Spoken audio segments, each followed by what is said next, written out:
7페이지 차근차근 볼 텐데, 일단 이건 옛날부터 제가 자주 말씀드렸던 게 다의어랑 동음의어에 대해서 많이 말씀드렸는데, 얘는 여러분들이 사전을 보실 수 있어야 되거든요. 그러니까 이거는 지금 먼저 8페이지 보시면요, 8페이지 1번에 보기가 이렇게 있는데, 여기서 다이어랑 동음이어를 어떻게 구분할 수 있냐면, 다이어란 것 자체가 뜻이 많다는 거거든요. 그렇기 때문에 손 1번을 보시면 사람의 팔목 끝에 달린 부분, 손가락, 일손, 이런 식으로 의미가 다양합니다. 이거를 바로 다의어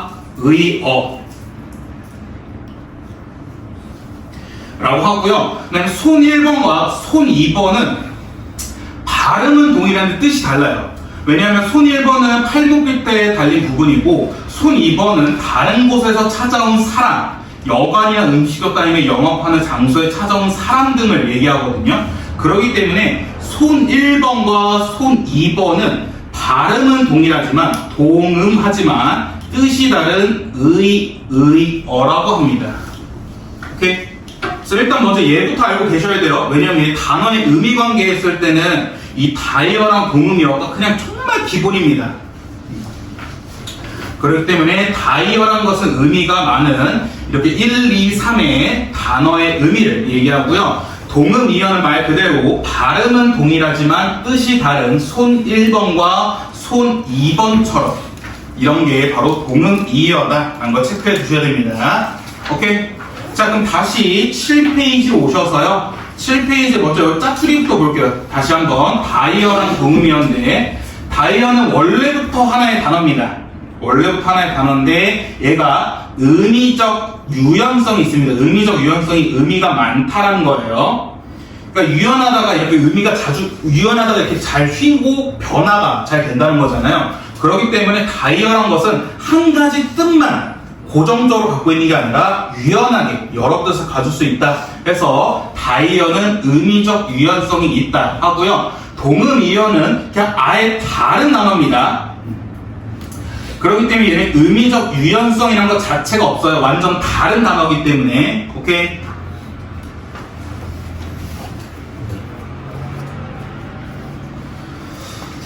이거는 여러분들 글쎄요, 저는 초등학교 때 봤는데 여러분 초등학교 때 사전 찾아보는 방법을 했나요? 아, 그거 다 했나요? 다행히? 그러니까 그거를 다시 한번 떠올리시면 됩니다. 저도 옛날 초등학교 때 이제 영어 사전이나 국어 사전 어떻게 찾아보는지 그걸 연습했는데, 지금 여기 단어의 의미 관계 어휘 사용은 그런 사전을 어떻게 봐야 되는지 그거에 대한 설명을 더 체크하시면 될 것 같습니다. 자, 그 다음 미리도 알고 계셔야 되는 게 밑에 사전적 의미입니다. 이 사전적 의미라는 것 자체가 뭐냐면 말 그대로 사전에 등재된 의미예요. 그래서 뜻이 하나인 단어의 경우 그 뜻이 곧 사전적 의미이자 중심적 의미라 할 수 있는데, 다이어 같은 경우에는 중심적 의미와 주변적 의미가 모두 사전적 의미입니다. 그냥 간단하게 사전은 딱 펼쳤는데 거기에 뜻이 적혀 있으면 다 사전적 의미고요. 그 다음에 여러분들 사전을 펼쳐봤는데 뜻 1번, 2번, 3번, 4번 이렇게 번호가 매겨져 있잖아요. 거기서 1번의 의미가 중심적 의미고요. 2번부터는 주변적 의미입니다. 오케이? 그러니까 1번이 가장 메인이다 해가지고 딱 사전 펼쳤을 때 1, 2, 3, 4 뜻이 있을 때 1번이 가장 중심적 의미고 2번부터는 주변적 의미예요. 오케이? 그 다음에 1번이든 2번이든 3번이든 얘는 다 사전에 적혀있기 때문에 얘는 전체가 다 사전적 의미고. 오케이? 자, 그럼 한번 본문으로 갑시다. 일반적으로 하나의 단어가 여러 개의 의미로 쓰이는 경우가 있다. 예를 들어 들다라는 동사처럼 일상에서 자주 사용하는 말들은 여러 가지 상황 속에서 다양한 의미로 사용된다. 이처럼 여러 개의 의미를 갖고 있는 것을 다의어라 하고요. 다이어는 중심적 의미와 주변적 의미로 나뉘게 되는데, 들다의 기억의 밖에서 속이나 안으로 향해 가거나 오다는 가장 기본적이고 핵심적인 의미이기 때문에 중심적 중심적 의미고요. 그래서 이런 중심적 의미가 1번의 의미라고 생각하시면 되고, 자, 그 다음에 중심적 의미가 확 확장된 의미가 있는데 이거를 바로 주변적 의미를 합니다. 그래서 중심적 의미와 주변적 의미는 서로 좀 관련이 있어요. 그래서 다시 한번 8페이지 보시면요. 손 1번에 대해 팔목에 달린 부분, 손가락, 일손이거든요. 얘네 다 보면 이 손이랑 관련이 있는 겁니다. 그래서 이 중심적 1번, 죄송합니다. 그 말고 있는데, 중심적 의미인 1번의 의미가 확장돼가지고 손가락 의미로, 그러니까 이게 확장돼가지고 일손의 의미로, 이렇게 된 건데, 갑자기 손 1번의 1번 의미가 확장돼가지고 지나가다가 잠시 들린 사람이 될 수는 없겠죠. 얘는 확장된 게 아니라 완전 뜻이 달라진 겁니다. 오케이? 그래서 확장됐다는 게 무슨 의미냐면, 이 의미에서 좀 관련이 있게 퍼져나갔다는 겁니다. 오케이? 다시 7페이지 보시면, 그래서 가장 기본적이고 객관적인 의미를 사전적 의미라는데, 말 그대로 그냥 사전적 의미는 사전에 등재된 의미고요. 사전적 의미에 덧붙여서 연상이나 관습 등에 의해서 형성된 거는 함축적 의미라고 합니다. 이게 무슨 말이냐면, 산을 보시면 되는데, 산을 보시면 사전적 의미는 그냥 땅의 부분인데, 우리가 산하면, 그러니까 함축적 의미는 문학을 좀 생각하면 돼요.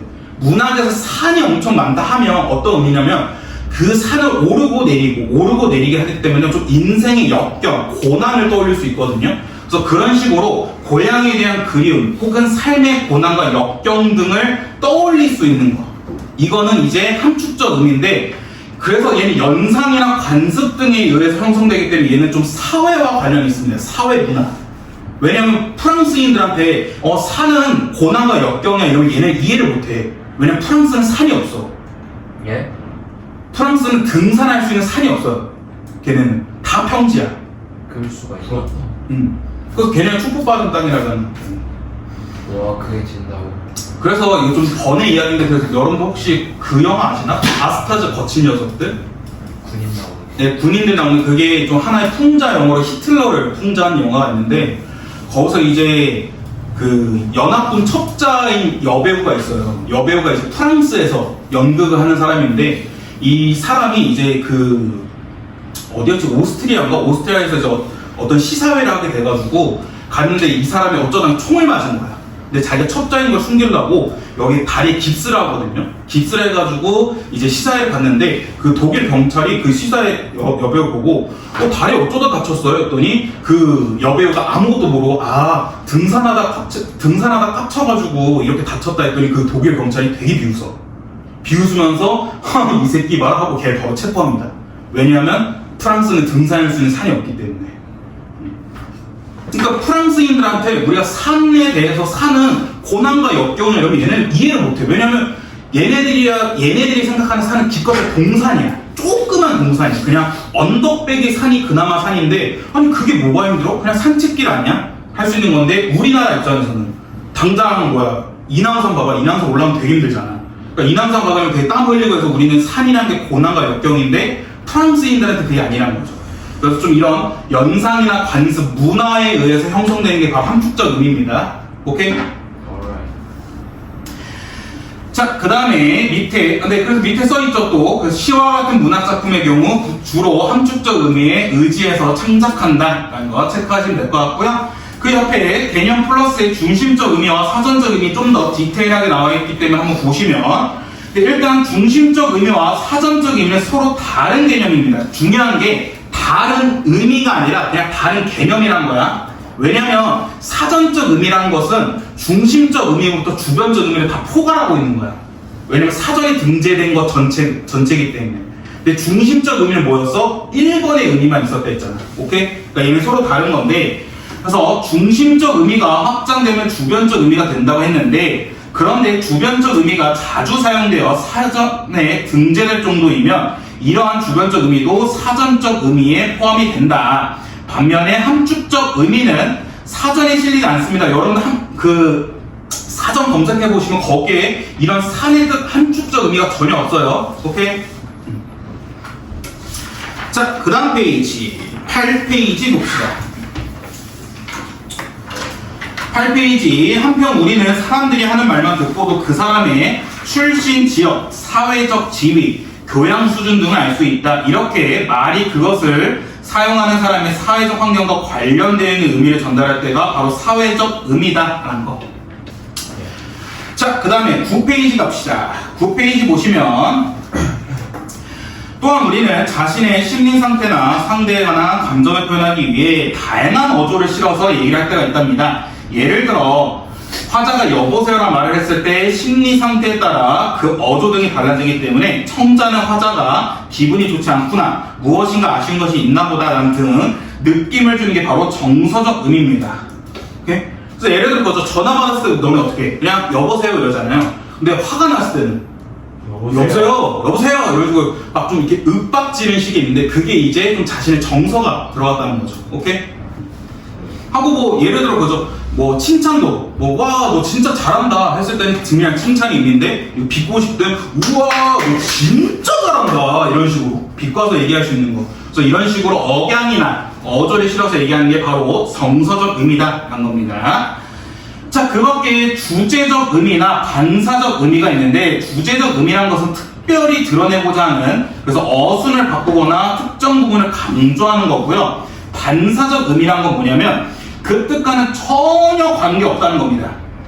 그러니까 예를 들어 이거예요. 여러분들 혹시 주변에 그런 분이 있는 건데 한송이라고, 제 친구 누나 이름이 실제로 한송이거든요. 근데 한송이 하면 너네 이름이 한송이야 하면 자연스럽게 뭐가 떠오르면 장미 한송이 이렇게 생각나. 아니면 꽃 한송이.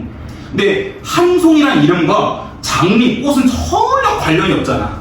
근데 이렇게 떠올리는 게 바로 반사적 의미라는 겁니다. 그래서 그냥 무조건 반사처럼 바로 한송이 하면 장미, 꽃 떠올리는 것처럼 그렇게 떠올리는 게 바로 반사적 의미라는 거고, 주제적 의미라는 건 여러분 옆에 이런 거 보시면 돼요. 나는 너를 사랑해라는 것과 나는 사랑해 너를 라고 말하는 것은 좀 차이가 있다는 겁니다. 나는 너를 사랑해 하면 사랑해 가면 마지막으로 오기 때문에 좀 사랑해 임팩트를 주는데, 이걸 일부러 도치해가지고 나는 사랑해 너를 이라면 너에 좀 더 꽂히게 되거든요. 그래서 이런 식으로 어조를 바꿔서 특별하게 드러내는 게 바로 주제적 의미라는 겁니다. 오케이? 여기까지 질문? 없으시면 밑에 의미관계 봅시다. 자, 유의관계랑 등등이 있는데 첫 번째, 말소리는 다르지만 의미가 서로 비슷한 것을 유의어라는 거고, 그다음 이러한 유의어 관계가 바로 유의관계라고 합니다. 그래서 다음 옆에 보시면 가끔이라는 단어가 있는데 이 가끔과 발음은 다르지만 의미가 비슷한 게 뭐 드문드문, 더러, 간혹, 혹간, 간간히 이런 식으로 의미가 서로 비슷한 것들 유의관계라 해요. 오케이? 하고 여러분들 이런 그 좀 TMI지만 혹시 여러분들 수시에 논술을 생각하고 있다면 이런 유의관계 많이 알고 있는 게 좋습니다. 왜냐면 여러분들 계속 똑같은 단어를, 그러니까 단어를 강조하고 싶다 한 2번, 3번 정도 써도 되거든요. 근데 여러분 논술은 되게 길어요. 근데 이거를 똑같은 단어를 3번, 4번, 5번 쓰게 되면 교수님들이 싫어요. 그래서 이거 바꾸는 걸 되게 좋아합니다. 그래서 여러분들 혹시나 논술을 준비하신 분들은 제일 좋은 게 뭐냐면 이렇게 막 그 논술 쓰다가 뭐 또한, 그리고 이런 접속어 등장할 때마다 그냥 검색하는 게 제일 편해요. 검색하면 네이버 검색에 유의관계까지 다 뜨거든요. 그래서 그걸로 이렇게 바꿔보시면서 논술 연습하는 게 제일 좋습니다. 오케이? 네. 자, 그 다음에 10페이지. 10페이지 보시면, 자, 이거는 형광펜치라고 좀 별표 쳐놓고 기억하면 좋을 것 같습니다. 보충자료, 우리말의 유의어가 발달할 이유. 이것도 충분히 객관식 문제로 나올 수 있기 때문에 잘 보시면 좋을 것 같은데, 일단 첫 번째로 고유어와 함께 한자어 외래어가 함께 많이 사용된다는 겁니다. 그러니까 예를 들어 가락이라는 고유어가 한자어는 선율이 되고 외래어는 멜로디가 또 되고요. 그 다음에 아내라는 고유어 역시 처, 와이프 등 유의관계가 많은 여러 단어로 표현할 수 있다는 겁니다. 그 다음에 높임법이 발달되어 있습니다. 높임법이 발달되어 있다 보니까 우리가 평소 쓰는 단어랑 그 높임 표현을 쓸 때 윗사람한테 말할 때는 단어를 살짝 바꿔야 된다는 거예요. 그래서 이런 식의 높임 표현이 발달되어 있어서 유의어가 많고요. 그 다음에 감각어가 발달되었다. 이거는 여러분들 1단원에서 한번 뵀습니다. 1단원에서 우리나라 특징해가지고 색깔과 관련된 감각어가 많다. 그래서 노랗다, 노릇하다, 노릇게하다, 노르스름하다, 노르무레하다 등등의 많고요. 무엇보다 국어 순화의 영향으로 세 말이 많이 형성되어 있습니다. 이건 90년도 이후로 많이 형성이 됐어요. 왜냐하면 90년대 때 우리나라 역사 바로잡기라 해가지고 일본 잔재어를 많이 없애고 순우리말들을 많이 만들기 위해서 생겨났기 때문에 그래서 그러한 국어 순화의 영향으로 세 말이 많이 형성되어 있고요. 그 다음에 금기어에 대한 완고어가 좀 돌려 말하는 표현이 많이 생성되어 있었습니다.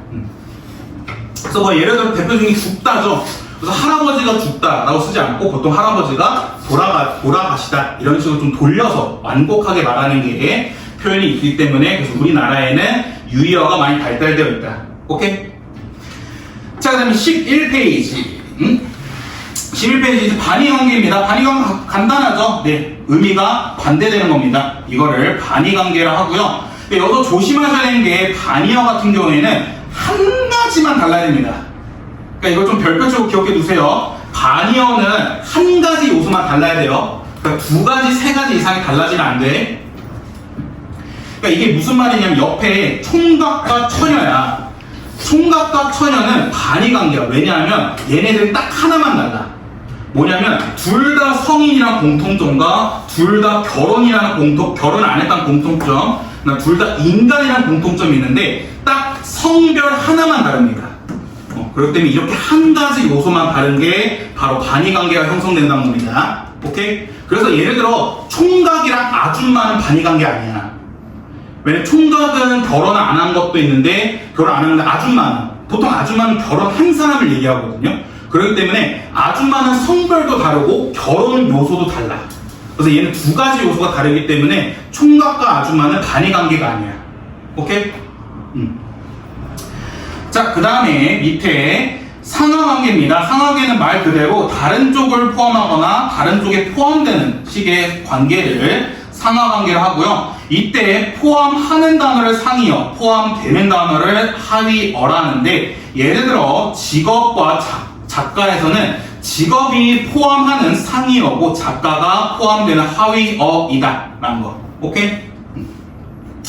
그래서 또 이게 많이 시험에 많이 나오거든요. 형광펜칠 하시면 상이어일수록 일반적이고 포괄적인 의미를 지니고 하위어일수록 개별적이고 한정적인 의미를 지닌다는데 자 여기서 은근히 이 의미관계에서는 얘가 시험 문제 많이 나옵니다. 상이어와 하위어 관계 혹은 의미, 특징들 이런 것들이 시험 문제 자주 나오니까 얘네 꼭 기억해 두고 계시고요.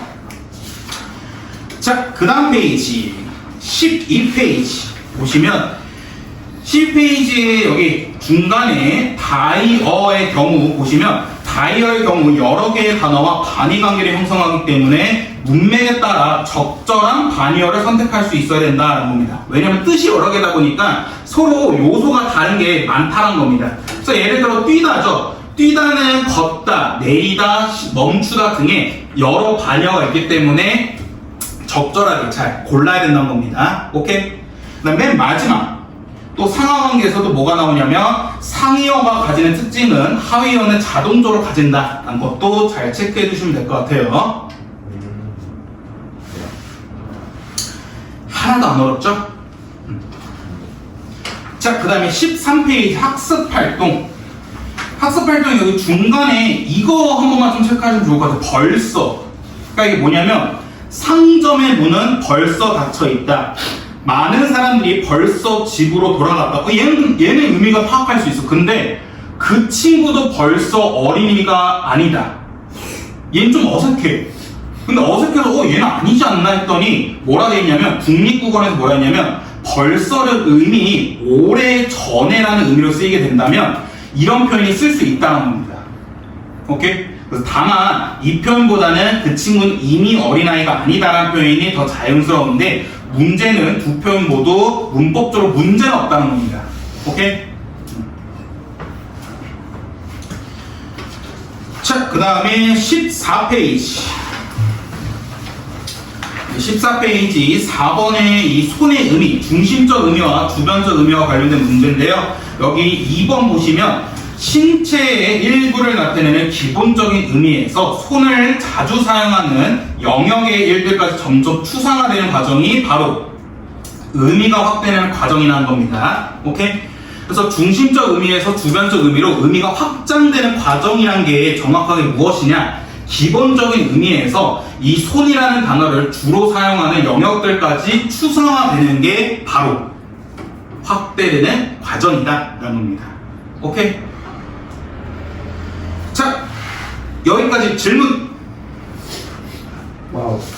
없으시면 애매하니까 그냥 문제 풀고 지금 끝냅시다. 네. 지금 몇 페이지야? 8페이지부터 12페이지 10문제밖에 안 되거든요. 8페이지부터 12페이지 10문제밖에 안 됩니다. 얘 5분 드릴게요. 5분. 뭐 엄청 어렵지 않으니까. 8페이지부터 12페이지 5분.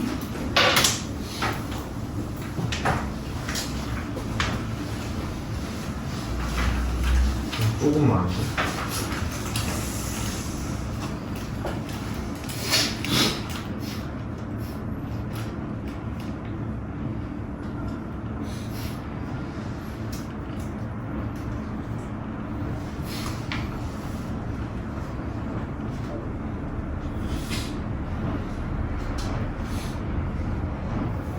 우진이 추워?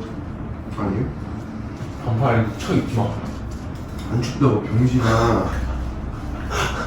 Sorry. 아니 에어컨 켜가지고 혹시. 아, 에어컨 켰어요? 느낌이 없었어요. 근데 우진이도 코 쪽이 감기 걸렸냐? 음. 따뜻하게 입고 다녀서. 몰라 진짜. 걱정해준 거잖아요.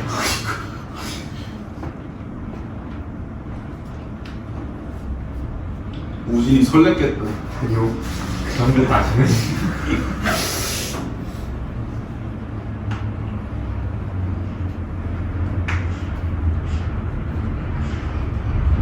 원래 12월에 돼요? 드십니까? 아니요. 아, 알겠습니다.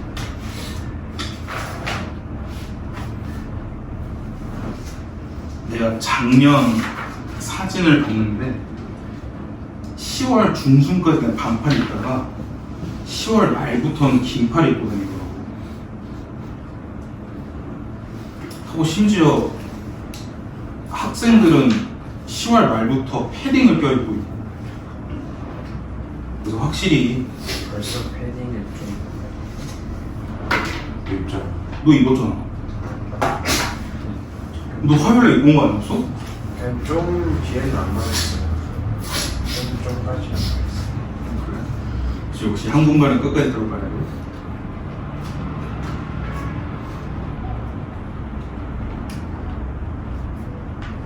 이분 2분이요? 2분 남았습니다.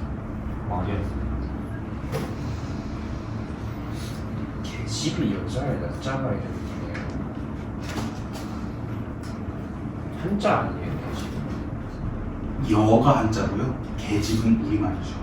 그 여의 뜻이 개집이잖아요. 네. 근데 요즘을 낮잡아 쓰는 말이에요. 너 단단히 쓸 수 있어? 아니 그런 그 수준 높은 어휘를 써본 적이 없죠. 계집 수준 높은 게 아니라 안 쓴 이유가 그런 비하하는 단어니까 안 썼던 거지. 아, 그래요? 수준 높아서 너가 안 쓴 게 근데 아니라. 어쩌다가 그냥 순전한 뜻이 비하를 모르겠어.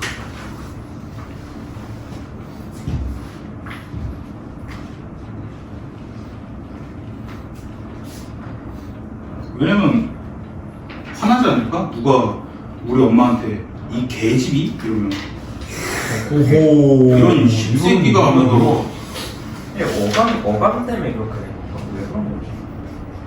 그게 언어의 역사성과 관련이 있겠죠. 왜냐면 놈도 그렇게 생각하면 되지. 놈도 원래 사람 전체를 의미하는 거였잖아. 놈? 네. 근데 지금은 뭐야, 놈. 남자? 남자를 낮잡아 있는 거 아니잖아. 네. 그러니까. 원래 너도 그렇게 따지면 놈이란 것도 원래 그냥 사람이라는 뜻을 얘기했는데 왜 이렇게 됐을까?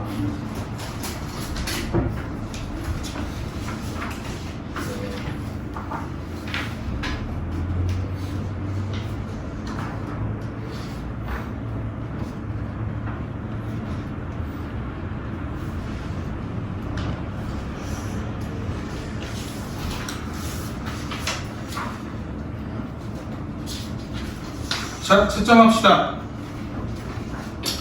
8페이지부터. 풀었는데요? 나중에 푸세요. 예.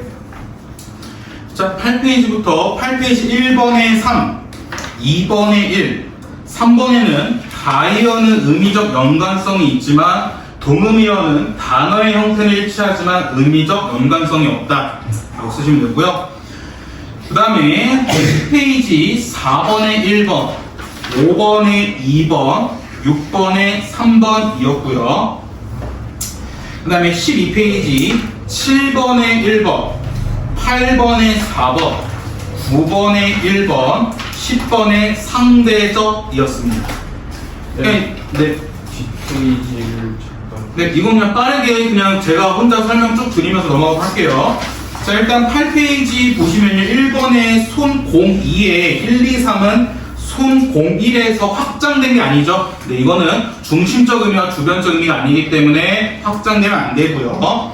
2번에 썼다. 그러니까 이 쓰다가 보통 글자를 이렇게 쓰는 거잖아요. 그게 이제 제 메인의 중심적 의미고, 곡도 쓴다. 곡도 쓴다는 건 보통 곡을 작곡한다. 소설을 짓고 있다. 뭐 입학 연설을 지원해야 된다. 정확하게 말아야 된다. 이런 식으로 얘네들은 다 주변적 의미에 해당했고요. 자, 그 다음에 10회, 네? 누가 저한테 뭐 얘기하지 않나요? 오, 큰일 났다. 나 집에서도 계속 한숨 들리던데. 교수가 부르지 않아요? 또 누가 얘기하지 않았어? 누가 뭐 보내지 않았어? 쌤한테 얘기한 건 아니에요. 아이씨, 다행이네. 아우씨. 자, 그 다음 4번에 1번이었는데, 기억에서 머리는 얘는 신체 일부를 지칭하는 게 아니라 생각하고 판단하는 능력을 얘기했던 거고, 그렇기 때문에 얘는 사전적 의미가 아니라 얘는 함축적 의미에 해당합니다. 오케이? 자, 그 다음에 5번에 다리 의미 관계 얘 보시면 얘는 다의 관계고요. 6번에 유의 관계로 볼 수 있는 건 3번이었고요. 왜냐면 이거는 그냥 참고하시면 될 것 같습니다. 쥐를 보통 그냥 서생원이라 합니다. 그래서 여러분들 고전 소설에서도 서생원전이라고 있어요. 네. 그런 거 있기 때문에 그래서 보통 쥐는 서생원이라 하고요. 그다음 또 이런 것도 있습니다. 호랑이. 호랑이는 호선생. 쥐가 금기어입니까? 쥐가 금기어이냐고요? 금기어의 완고가 만들어졌던 거. 금기어라는 게 너네가 그거지. 금기어를 무조건 쓰면 안 된다고 보다는 금기어가 너무 좀 딱 직접적인 의미다 보니까 얘를 살짝 돌려서 완곡하게 표현하는 거지. 아니 뭔가 근데 애매한데. 왜냐면 우리가 죽다라는 표현을 아예 안 쓰는 거 아니잖아요. 자, 그래서 제가 아까 설명드리기 전에 자 이건 참고하라고 분명히 얘기했습니다. 그래서 뭐라고? 자, 그 모발과 회어는 얘는 외래어고, 푸르다라 푸르자는 감각어고, 어머니와 모치는 그냥 높임 표현, 한자어와 관련된 높임 표현이었고요. 뛰다 달리다는 동일한 의미인데 그냥 고유어 이 차이였습니다. 얘 뭐 그렇게 큰 차이 없었고요. 자, 그럼 12페이지 7번에 1번 네, 의미 유형은 찾아볼 수 없었고요. 그다음 8번에 반의 관계를 보여주고 있는 거는 4번 소년과 소녀밖에 없었습니다. 얘네들 딱 성 하나만 달랐어요. 9번에 A와 B는 보시면 A는 소설, 하위어, B는 문학, 상이어였기 때문에 얘는 상하관계를 찾아라 했었는데 답은 1번이었고요. 2번 접경과 경계는 유의관계, 팽창과 수축은 반의관계, 자동차와 엔진은 그냥 단순 전체와 부분을 드러내는 거, 철학과 사회학은 그냥 동의관계를 해가지고 그냥 카테고리가 똑같다라는 거 체크하시면 될 것 같고요. 그 다음 10번에 상대적이다. 그럼 7번에 1번이라고요? 네.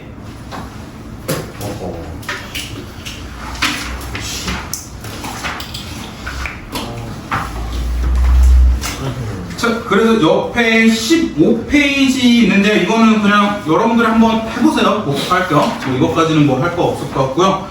다행히 딱 시간이 맞았는데 47분에 잠깐만 뭐 공지 하나 하면요. 오늘 이제 예비고3 수능 국어반이 개강합니다. 개강할 거고 그 다음에 오늘은 OT를 진행할 거거든요. 그래서 1시간 정도는 예비고3 수업과 관련해서 수능 국어 설명을 쭉 할 거고 남은 2시간 동안에는 간단한 테스트 진행할 거고요. 이거는 지난번에 그래서 얘기했던 것처럼 들으실 분들은 들으셔도 됩니다. 뭐 추가로 수강료 내야 될 건 없고 그냥 듣고 싶은 분들은 들으시면 되고 그 다음에 한번 천천히 같이 보도록 합시다. 자, 자, 141페이지 맨 위부터 한번 보시면 국어의 중심이 동남 방언에서 중국 방언으로 옮겨지는 고려 건국부터 사회 문화적 변화와 더불어 언어적 변화가 급격하게 나타나는 16세기, 17세기 교체기 이전까지를 중세국어 시기로 본다는 겁니다.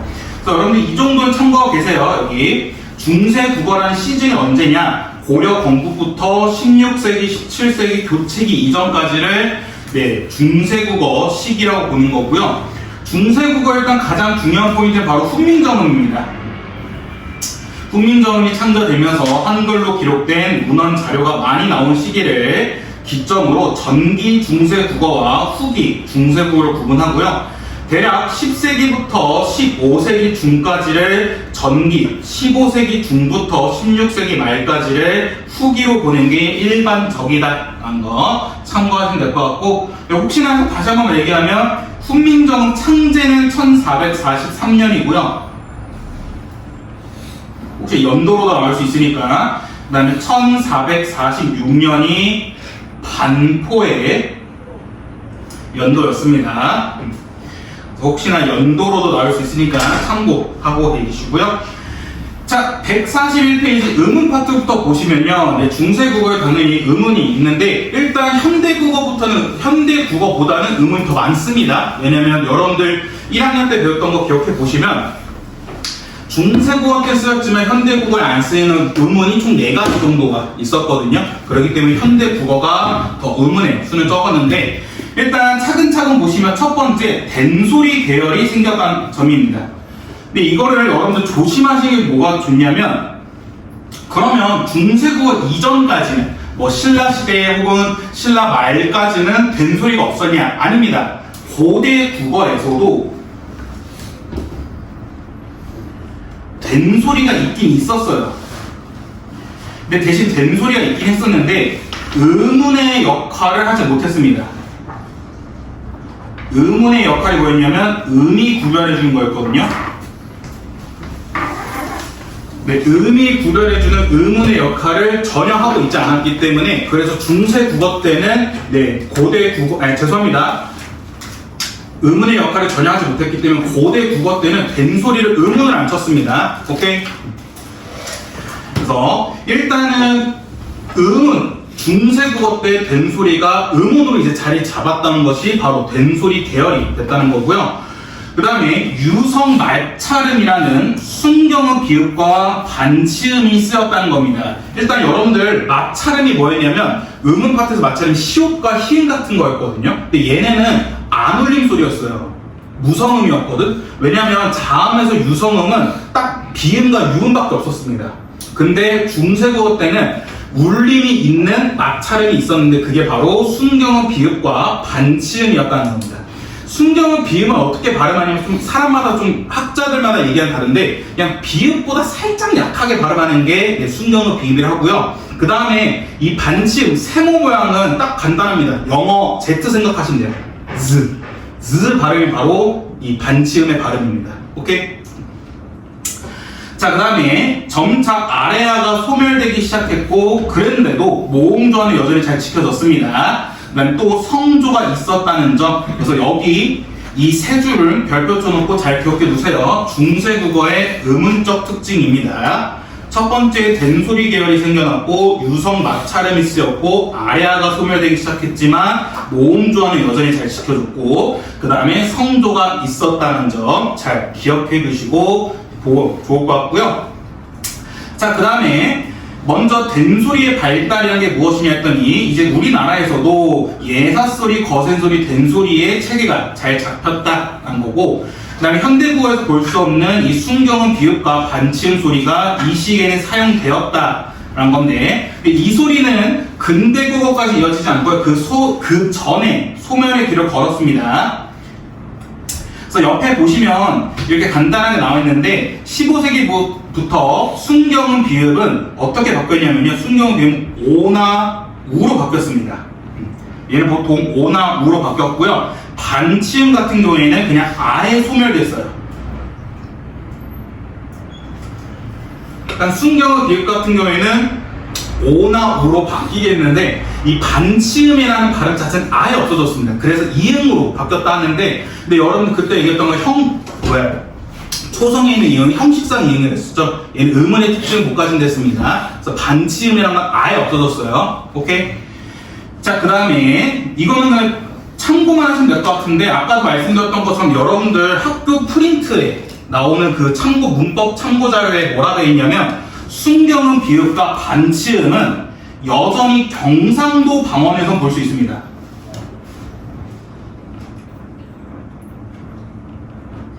뒤에서 한 번 더 말씀드리겠지만 여러분들 중세국어의 흔적이 제일 많이 남아있는 건 경상도 사투리예요. 경상도 방언, 경상도 사투리에는 여전히 중세국어 흔적이 남아있고 그 흔적 중에 하나가 대표적인 게 순경음 비읍과 반치음이 남아있는 거거든요. 어떻게 남아있냐면 추브라라고 나와있어요. 얘네가.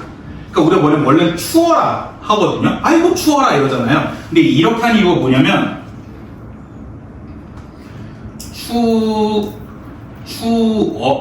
추워라 이런 식이었는데 얘네들은 추어라가 되었던 거거든요. 그래서 춥다의 받침을 순경음 비읍으로 썼던 거야. 그러면서 이게 자연스럽게 사라지면서 순경음 비읍이 오나 우가 된다 하면서 이 추가 오나 우가 되면서 뒤에 있는 죄송합니다. 우가 뒤에 있는 어랑 합쳐져서 추워라가 된 건데 그 경상도 사투리는 여전히 이 순경음 비읍이 살아있어서 추버라 라고 계속해서 발음을 했다는 겁니다. 그래서 지금까지도 추버라 이런 식으로 발음한다라는 거. 오케이? 이거 참고만 하세요. 그냥. 자, 그 다음에 또 중세국어는 현대국어에 볼 수 없었던 아래아가 있었다는 건데 이 모음 아래아는 후기 중세국어부터 변화해서 16세기에는 둘째 음절에서는 으로 바뀌었고요. 그 다음에 근대 국어에 이르러서는 첫째 음절이 아로 바뀌었습니다. 그러니까 이거 구분할 줄 아셔야 돼요. 이거 뒤에 문제 보시면 아시겠지만 이 두 순서를 바꿉니다. 16세기 때는 으로 바뀌고요. 그 다음에 근대 국어 때는 아로 바뀝니다. 오케이? 16세기에는 두 번째 글자에서 으로 바뀌었고 근대 국어에서는 첫 번째 글자에서 아로 바뀐 거예요. 오케이? 자, 그 다음에 변하면서 이제 점차 완전히 소멸이 되었다라는 거를 보면 되고요. 그래서 모음 아가 완전히 소멸되는 과정에서 점차 모음 조화가 파괴됩니다. 왜냐면 아래아가 양성 모음이기 때문에 보통 양성과 양성이 어울려서 써야 되는데 근데 얘가 이제 아래아가 없어지고 으로 바뀌면서 음성 모음이 양성 모음이랑 같이 어울리는 식으로 모음 조화가 점차 파괴되기 시작했어요. 오케이? 연우는 졸리면 일어나라. 자, 그 다음에 현대국어와 달리 중세국어에는 모음 조화가 엄격하게 지켜졌다. 그래서 예를 들어 이런 식으로 모음 조화가 잘 지켜졌다. 이거는 그냥 참고 보시면 될 것 같고요. 자, 그 다음에 소리의 높낮이인 성조를 사용하여 단어의 뜻을 구별했다는 건데 이 성조라는 것은 방점 혹은 좌가점 아니면 사성점이라고도 부릅니다. 좌가점이라는 거는 글자 왼쪽에 점을 플러스했다 해서 좌가점이란 거고요. 그 다음에 사성점이란 건 뭐냐면 평성, 거성, 상성, 입성이라 해가지고 총 4가지의 성조를 나타냈다 해가지고 사성점이라고 하는데 그래서 이런 성조를 사용하여 뜻을 구별했는데 지금은 그 소리의 길이, 장단에 따라 구별하는 게 바로 현대국어와의 차이점이겠죠. 그래서 성조는 일단 왼쪽에 글자 왼쪽에 방점을 찍어서 나타내는데 낮은 소리인 평성은 점이 없었고요. 그 다음에 높은 소리인 거성은 점이 1개. 그다음에 처음에는 낮았다가 높아지는 상성은 2점을 찍었습니다. 근데 여기까지 보시면 4성밖에 없어요. 평성, 거성, 상성 총 3개밖에 없는데 밑에 뭐라고 했냐면 입성이라는 게 있거든요. 입성이라는 게 뭐냐면 옆에 쓰시면 입성이란 거는 끝소리가 디귿, 디귿, 시옷, 비읍으로 빨리 끝나는 소리를 입성이라고 합니다.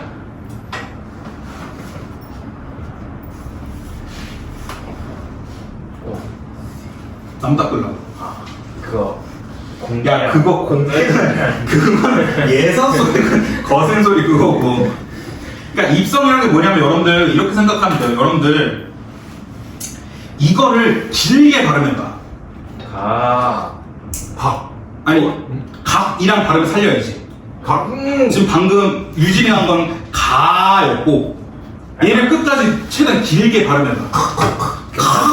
이렇게 멈춰요. 근데 얘는 강. 오. 얘도 갑. 오. 갑. 멈춤이다. 네. 그래서 이렇게 빨리 끝나는 소리가 입성이에요. 오케이? 신기하다. 신기한데 진짜. 아무튼 그래서 이렇게 총 평성, 거성, 상성, 입성까지 해서 총 4성의 체계가 있었다는 거고요. 그래서 이 성조는 보통 16세기 말에 소멸이 됩니다. 그래서 위에 써있는 것처럼 평성과 거성은 짧은 소리로, 상성은 긴 소리로 바뀌어서 현대 국어의 장단 체계를 갖췄다는 거. 오케이? 자, 그래서 얘도 꼭 기억해 두야겠죠. 얘도 선지로 충분히 나올 수 있겠죠. 평성과 거성은 짧은 소리, 상성은 긴 소리로 바뀌었다. 오케이? 그 다음에 이거 하나만 이거 혹시 모르니까 그냥 잠깐만 체크하시면 위에 여기 순경음 비읍 나와서 한번 얘기하면 여기 쓰면 순경음이라는 게 무슨 말이냐면 이 순자가 뭐야? 너는 순음이 뭐야? 술. 입술 소리였죠. 경자가 뭐냐면 보통 경이 두 가지 의미거든요. 가벼운 것도 있고 무거운 것도 있는데 여기서는 가벼운 소리입니다.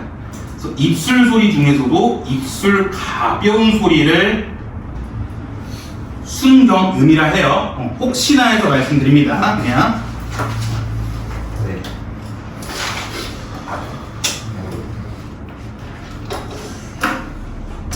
자, 이거는 뭐 여기 중세고 파트는 내용도 내용인데요. 안타깝지만 좀 여러분 다 암기를 하셔야 됩니다. 얘는. 뭐 그렇게 이제 좀 그 점이 아마 좀 가장 어려울 거예요. 네. 뭐라고요? 쌤, 네. 이 소리의 높낮이라는데 어디요? 아니 아까 사성 예. 근데 입성이 소리의 높낮이는 아닌 것 같아요. 예, 그러니까 여기서는 그래서 안 써있는 거죠. 소리 높낮이 할 때. 근데 입성이란 것도 있었긴 있었어요. 자, 그 다음에 143페이지 어휘입니다. 어휘가 아마 제일 쉬울 겁니다. 뭐 그렇게 크게 어려운 거 없는데 일단 차근차근 보시면 오래전부터 거슬러 간다면 한자가 들어오기 전까지 분명히 고요만 있었을 것이다 한지만 삼국시대에 한자가 들어오게 되면서 자연스럽게 우리나라의 어휘체계는 고유어랑 한자어의 이원체계가 되었을 것이다. 근데 시간이 흐르면서 어휘체계 안에서 고유어의 비중은 작아지고 한자어의 비중은 커지는 변화를 겪게 되고요. 그래서 이미 고대 국어 때는 지증마립관이라는 호칭이 있었는데 이게 지증왕으로 바뀌었다는 겁니다. 그러니까 여러분들 아마 이거는 한국사 시간 때문에 보실 거예요. 마립관 이래가지고 마립관이라는 게 원래 우리 고유어에서는 왕이라는 뜻인데 이게 한자가 들어오게 되면서 왕이라는 한자로 바뀌었다라는 거. 그래서 중국식 호칭으로 바뀌었고요. 그다음 또 뭐 어떤 특징이 있냐면 중세 국어 때 고려 광종 때 시행한 과거 시험에서 한자가 포함되면서 한자가 엄청나게 확산됩니다. 그 다음에 플러스로 뭐도 알아두시면 좋냐면 단순히 과거 시험에 한자가 포함된 것뿐만 아니라 신라 육두품 애들의 영향이 커요.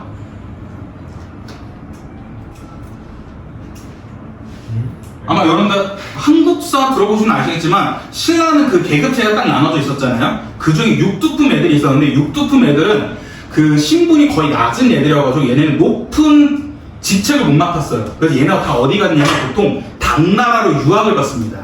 그래서 당나라 유학에서 열심히 공부해가지고 그래도 그렇게 당나라에서 유학을 공부 열심히 하면 신라에 와가지고 이 계급을 이겨내고 내가 높은 직책을 맡을 수 있지 않을까 했는데 여전히 신라에서는 그게 안 된다 했어가지고 얘네 신라 육두품에 대해서 어쩔 수 없이 신라 시대 때는 좀 쩌리 같은 느낌이 있었거든요. 근데 이런 얘들이 고려가 건국되면서 다 귀족이 돼요. 왜냐면 얘네가 신라를 몰아내는데 엄청 도움을 많이 줘. 그러면서 얘네가 다 뭐가 좋냐면 어렸을 때부터 당나라에 유학을 해가지고 우리나라 고유어보다는 한자가 더 익숙한 거야. 그래서 얘네가 귀족이어가지고 다 한자만 씁니다. 그래서 얘네 때문이라도 좀 한자가 더 영향이 커졌어요. 오케이? 그래서 이거는 두 가지 영향이 있던 거 체크하세요. 고려 강종 때 과거 시험에 한자가 포함된 것도 있는데 신라 육두품 애들이 고려 시대 때 귀족이 되면서 얘네가 한자를 많이 쓰던 애들이었는데 얘네 영향으로도 한자가 많이 퍼지게 되었다. 오케이? 그러니까 지금 여러분 그렇게 생각하신대요. 여러분들이 아 그래 한국에서 수능으로 대학 갈 수 없어 해가지고 너네가 어디로 유학 갈까? 광둥. 어? 광둥. 광둥어? 프랑스. 그래 프랑스로 가. 아 프랑스? 나 프랑스 독일. 안 가는데? 독일 그래 독일로 가. 독일에서 너네 독일어를 열심히 공부했어. 근데 너네가 이제 한국으로 다시 돌아올 때쯤 한국이 멸망한 거야. 오 쉬워. 오케이. 오. 한국이 멸망하고 새로운 나라가 건국이 됐는데 그게 다 너네 친구들이야. 건국한 애들이. 지휘교육 끝? 너네 그래서 막 그 미국 독립선언서처럼 이게 사진 찍는 거 있잖아. 조지 워싱턴이 애들이 이렇게 사진 찍는 거. 그것도 니네 친구들이 다 그거 사진 찍고 있어. 그럼 너네 와가지고 너 친구 하면 다 독일어 쓰면서 너네가 우리나라를 건국했어. 우리나라에 한국어가 더 많이 있겠어? 독일어가 많이 있겠어? 독일어가 더 많겠죠? 그렇게 생각하면 되죠. 네. 예, 그럴 일 없어. 아, 지휘교육. 자, 그 다음에 한편으로 새로운 개념이나 사물이 들어오게 되면서 적절한 고요가 없는 공백을 또 한자가 잘 체크를 했고요. 그 다음에 다른 한편으로 이미 고유어가 존재하는 경우에도 같은 의미를 가진 한자어가 유입되어 고유어와 한자어의 대립관계가 형성되었다라는 건데 이건 지금 숫자죠. 너네 우리 지금 100이라지 온이라 얘기 안 하잖아. 예. 그 다음에 1000원이라 해야지 증문이라 안 하잖아. 그것처럼 온과 증문이 고유어인데 얘랑 똑같은 의미를 가진 100과 1000이라는 한자가 지금 다 자리를 잡게 된 거죠. 자, 그래서 이 관계 속에서 고유어는 원래 의미 영역 가운데 큰 부분을 남겨주고요. 자기의 영역을 의미 축소하면서 살아남거나 완전히 소멸되는 길을 걷게 되었다라고 해서 의미가 영역이 축소된 얘기가 바로 겨집이라는 예시가 있습니다. 겨집은 원래 여자를 주로 가리키는 의미로 사용되었지만 대부분을 여자에 넘겨주게 되면서 여자를 낮잡아 말할 때만 사용되는 단어로 의미 영역이 좁아졌다라는 거. 오케이? 그래서 여기 써 있는 것은 가람, 즈문, 비음, 그 다음에 아상 등이 다 이렇게 바뀌게 된 거죠. 쌤은 저거 을을 읽을지 아를 읽을지 어떻게 알아요? 그냥 느낌대로 읽으시면 돼요. 오케이. 이건 그냥 많이 봐야 돼. 보통 아상, 아즘 이렇게 했죠. 자, 그 다음에 우리나라 제일 특이한 특징이 뭐냐면요, 원나라 시대입니다. 여러분 고려 때는 원나라가 간섭이 심했잖아요. 그때 되면서 원나라는 몽골어를 쓰는 애들이었거든요. 그러면서 원나라에 몽골어가 많이 들어옵니다. 그래서 여러분들 제일 뻔한 게 그거잖아. 너네 한번 들어봤을 거 보라매. 네. 보라매 공원이라고 저기 관악구 쪽에 있는 보라매가 또 걔네가 그거고요. 그 몽골어고, 그 다음에 너네 장사치란 말 들어보셨나요? 예. 저 새끼 아주 장사치야, 장사치. 그것도 몽골어입니다. 왜냐면 치가 직업이라는 뜻이에요. 그래서 장사라는 직업을 가진 얘들, 이런 얘들, 그 또 이게 다 몽골어에 온 거거든요. 그래서 보통 다 이거죠. 보라매는 사냥에 쓰이는 거, 그 다음에 가라말이라는 거 잘 안 쓰는데 수라라는 것은 이 왕의 식사의 의미를 가지게 되는 거. 그래서 이렇게 되면서 몽골어도 들어갈 때 됐다. 오케이? 네. 어렵지 않죠? 네. 자, 그 다음에 144페이지 보충자료 이거 한 번만 보시면요, 한자와 몽골어 등의 유입에 의한 우리말 어휘체계 변화가 있는데 중세국어 이후에는 고유어랑 한자어의 이원체계에 따라 다른 외래어가 추가적으로 유입되었다. 근데 이 다른 외래어가 대표적인 게 몽골어. 몽골어. 그래서 실제로 몽골 가시면요, 우리나라 발음이랑 되게 비슷한 게 많답니다. 그거는 아닙니다. 하고 일본어도 비슷하잖아. 네. 일본어도 은근 우리나라랑 발음 비슷한 게 많기 때문에 하시면 될 것 같고. 자, 그 다음에 여러분들 이제 좀 긴장을 하셔야 되는 게 145페이지 문법 파트입니다. 에이, 자, 문법 파트는 형광펜 시작 뜨고 별표. 이렇게. 5개. 이게 말이야.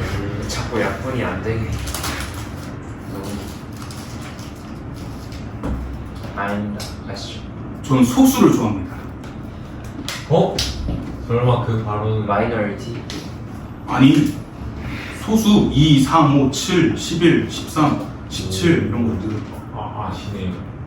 아니 이렇게 하면 자꾸 뒤에. 야, 잠깐만. 야, 아시네요? 야, 나 그래도 초등학교, 중학교 때 올림피아드 가서 상을 탔던 사람이야. 쌤 소수하면 0.1, 0.1 이런 거 얘기해 줄 줄 알았어. 근데 이렇게 하면 나중에 막 별 11개 되고 이러잖아요. 뒤에 가면. 17개 안 치는 게 어디야. 17번. 자, 그래서 문법이 여러분 아마 시험에 가장 많이 나올 거고요. 제일 좀 빡셀 건데, 일단 중세국어 때 주격조사 가는 없었죠. 자, 여러분들 중세국어 주격조사를 떠올려봐. 네. 뭐 있었어? 그 다음에 생략된 게 있었죠. 그게 바로 옆에 이쁘게 써 있습니다. 중세국어 주격조사를 해가지고 얘도 별표 치고 다시 한번 여러분 기억하셔야 되겠죠. 와. 자음으로 끝난다면 이, 난 이외의 모음으로 끝난다면 그냥 짝대기 이모음으로 끝난다면 생략하는 경우인데, 자, 이렇게 되면 여러분 헷갈리겠죠. 이모음 계열이 어떤 거냐면요, 야여유 위, 까비. 왜, 에, 의 이런 것들을 이모음 계열이라 합니다. 딜. 왜요? 잠깐만. 왜 저렇게 돼요? 이모음 계열. 그러니까 중세국어 때 이모음 계열이 이해되었어. 이게 왜냐면 여기 다 이가 있잖아. 근데 야도 그 야는 반모음 이가 들어간 거지. 오케이 이해함. 제가 방금 들어간 거예요. 아니 근데 얘는 그냥 이가 들어간 거야. 이. 중세국어 때는 우랑 이가 합쳐진 거. 좀 인정해라. 바람을 우기랑 바로 원래 우이라 했어요. 의. 네. 아니 중세국어 때는 우이라 했다고. 진짜. 우이라 했어. 왜 질문 안 해? 그거 이슈는 그거 아니야? 우이. 자, 아무튼 그래서 이렇게 중세국어 주격조사는 이렇게 종류가 있었고요. 난 미리 여기 안 써 있는 거 쓰고 가시면 중세국어 문법적 특징 몇 가지 더 쓰시면 1번에 뭐가 있었냐면 체언이 형태 변화가 있었습니다. 가변을 알아? 네.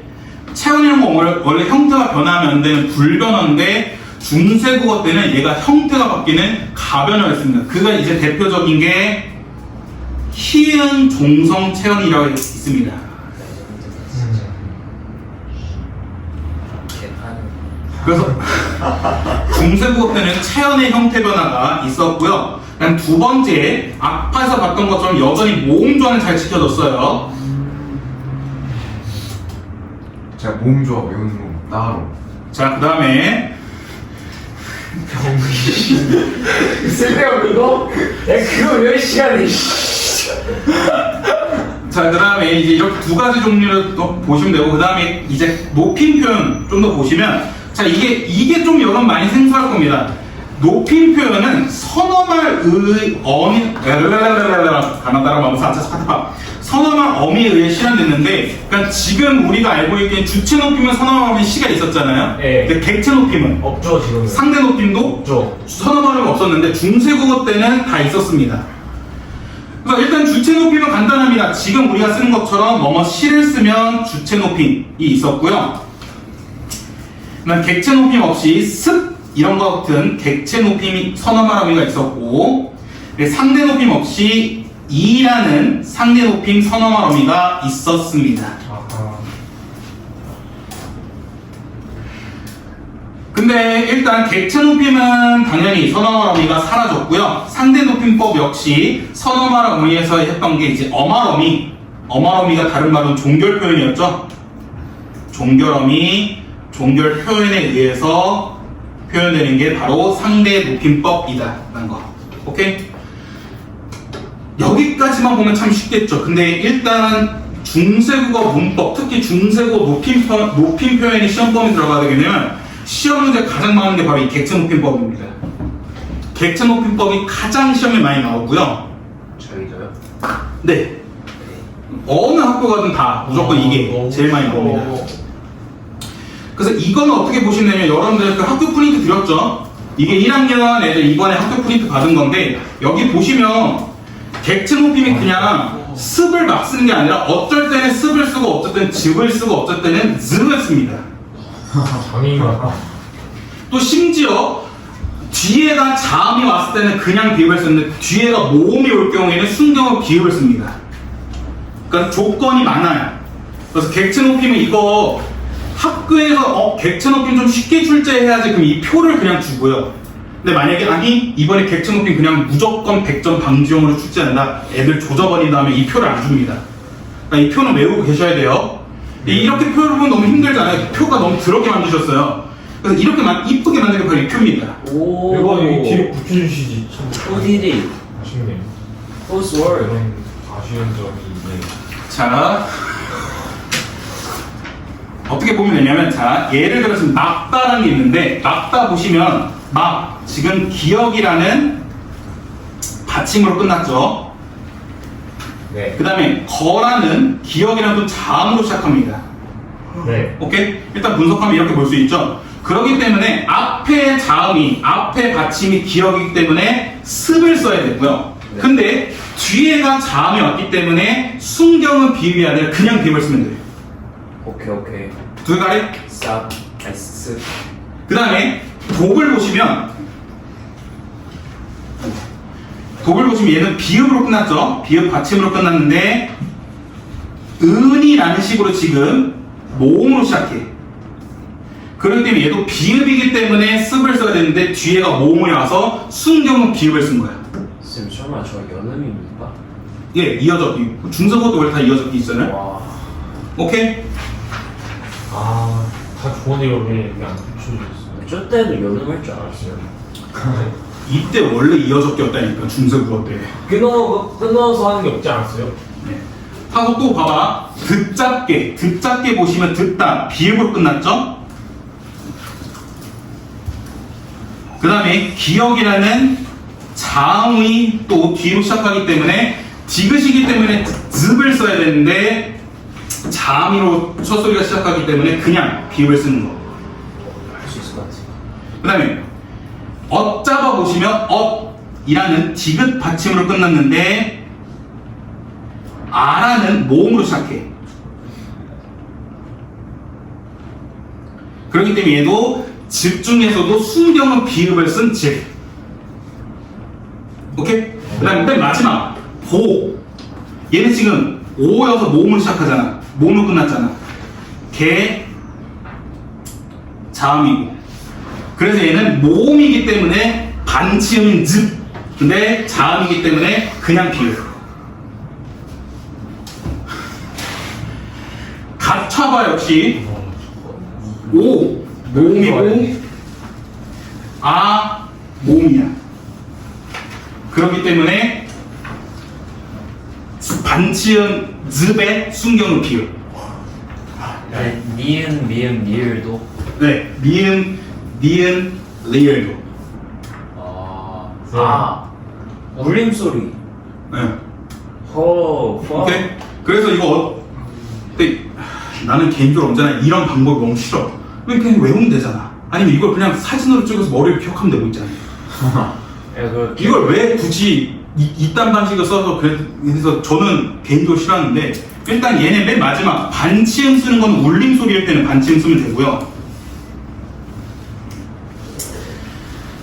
미리 말씀드리면 언제나 전 이 방법을 말씀드릴 때마다 반응은 그렇게 속 좋지 않습니다. 죄송한데 아, 진짜 아니라고. 기억의 공전이 없어요 저희는. 공부, 수문. 공부할 때마다 수문이가 생각나. 그래서 너무 지쳐요. 재밌다.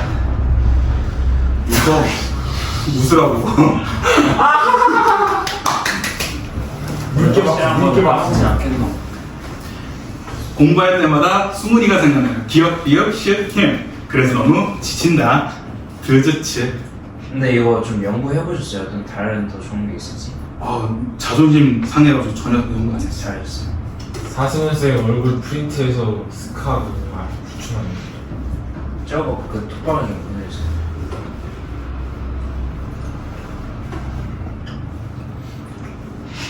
아, 훌륭한 걸 힌트를 붙이시다니 좀 아쉽네요.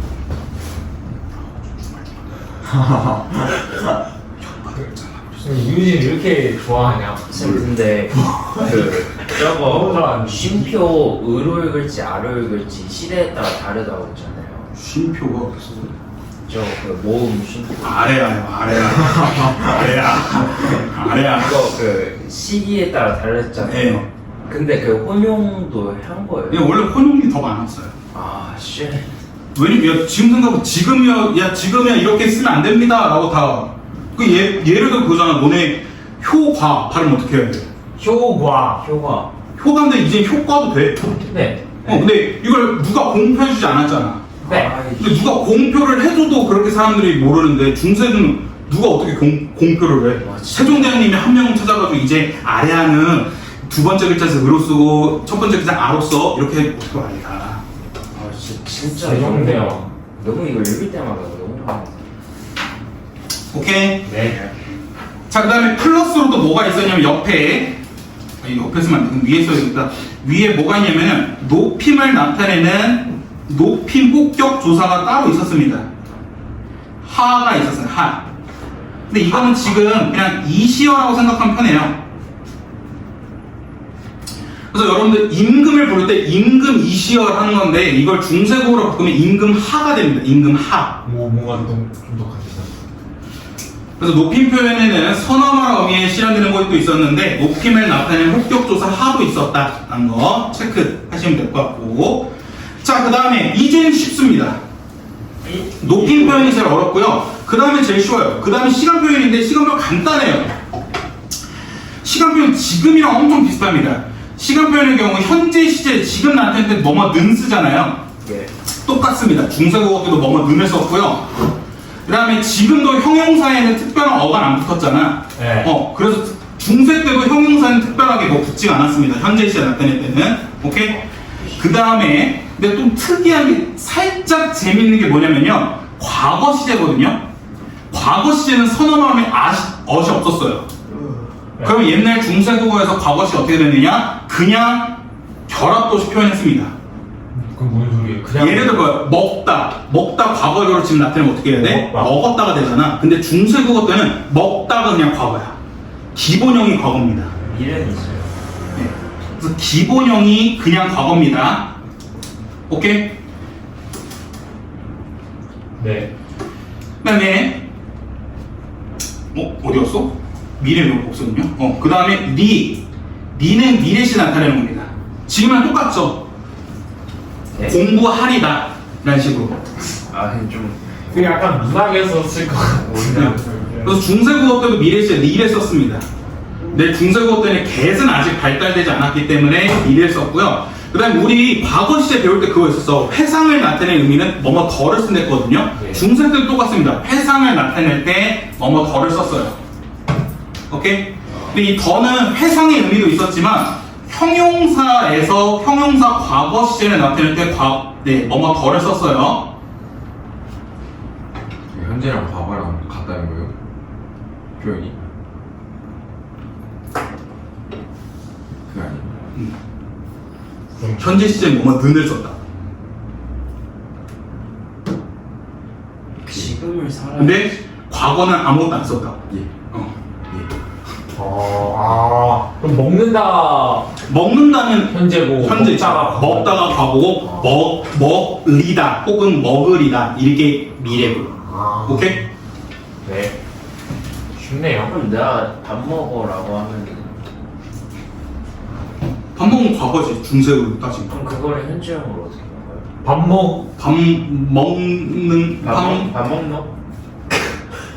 먹느라. 밥 먹느라. 아니 근데 밥 먹어라는 것 자체가 중세국 없지. 왜냐면 밥 먹어 해체인데 중세국은 해체가 없었어. 그럼 밥을 어떻게 해요? 밥 먹다. 밥 먹다. 밥 먹는다. 존나 상남자네. 아니 경상도 사투리 선생님한테 너 뭐 해? 했더니 밥 먹는다. 그러잖아. 욕하시요? 아니 몰라, 나 경상도는 서들 엄마가 아들한테 밥 먹으라 할 때는 뭐라고 해요? 엄마가 아들한테 밥 먹어? 밥 먹다! 밥 먹어라. 그땐 밥 먹어라 하겠지. 아 그래요? 명령이니까 그거는 시제가 필요 없잖아. 밥 먹어라 이러고. 너는 밥을 먹으리라. 그건 주문이고. 그건 주문이지. 재밌는데? 나 이럴 때마다 니네 힘들어. 재밌다. 자, 그 다음에 표기법입니다. 표기법은 간단해요. 세종 28년 훈민정음이라는 이름으로 한글이 반포됐다는 건데 밑에 써있는 게 훈민정음이 문자의 이름도 있는데 책 이름도 있다는 게 무슨 말이냐면요. 문자의 이름이란 건 한글이라는 이름이 바로 훈민정음이라는 거고 책 이름이란 건 해설서라고 생각하면 편해요. 그러니까 훈민정음이라는 뜻 자체가 뭐야? 백성들을 알려주는 바른 소리잖아요. 이게 이제 한글이라는 문자의 이름이고, 나 훈민정음 여러분 책 전체를 보시면 되게 두껍습니다.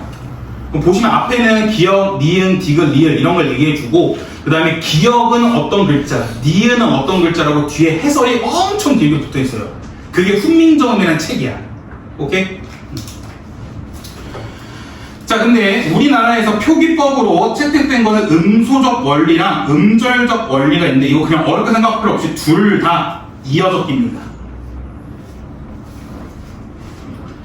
음소적 원리랑 음절적 원리를 표기법으로 썼다는 건데 그냥 둘 다 쉽게 말해서 이어적기를 했다는 겁니다. 오케이? 그래서 보시면 음소적 원리란 것은 각 음소를 충실히 표기하는 방법으로 그냥 실제 소리 나는 대로 쓰는 것을 음소적 원리라 해요. 오케이? 네. 음절적 원리는 뭐냐면 각 음절을 표기에 정확하게 반영한다는 거거든요. 그러니까 너네 이거 읽어봐. 사람이 사람이 이렇게 딱딱하게 읽어 아니면 사람이라 읽어? 사람이라 읽잖아요. 근데 사람이라 읽으면 얘를 음절로 쓰면 어떻게 되냐면 미 이렇게 쓰죠. 이게 우리의 음절이 더 정확하다는 거야. 그래서 이렇게 소리 나는 대로 이어적기로 쓰는 게 음절적 원리라는 겁니다. 오케이? 그래서 이것 때문에 이건 좀 TMI지만 이것 때문에 국립국어원이 많이 욕을 먹어요. 왜냐면 국립국어원이 지금 얘기하는 게 뭐냐면 아까 얘기했던 효과, 우리한테 편한 건 효과잖아. 근데 표준 발음이 효과란 말이야. 그러니까 김밥도 똑같아. 표준 발음 김밥이야. 근데 우리가 발음 편한 건 김밥이야. 그쵸? 근데 세종대왕님이 원한 거는 이렇게 우리가 편하게 발음하는 거였어. 그래서 효과와 김밥이 원래는 세종대왕이 원하는 음소적 원리랑 음절적 원리야. 근데 국립국어원에서는 아니 그렇게 발음하면 안 돼. 원형을 살려야 돼서 효과, 김밥 이라고 발음하는 게 더 맞아 라고 해서 그래서 국립국어원이 그 좀 국문학과에서 욕을 많이 먹습니다. 이 취지 안 맞는데. 그러니까 이 취지 안 맞다는 거야.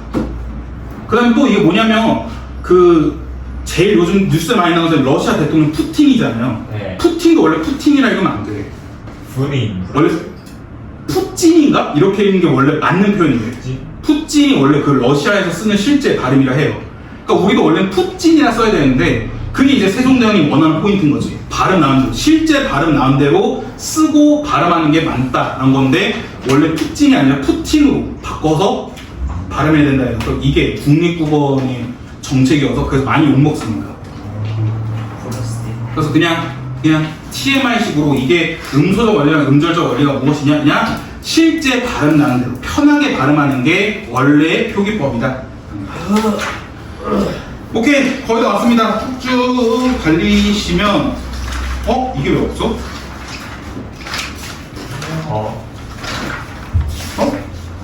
근데 갈수록 좀 기울어지는데요.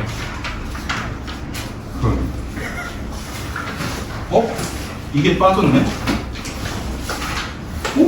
원래 있었는데? 네. 네? 화장실 갔다 왔지. 아니요, 딱 하나만 더 하고. 네.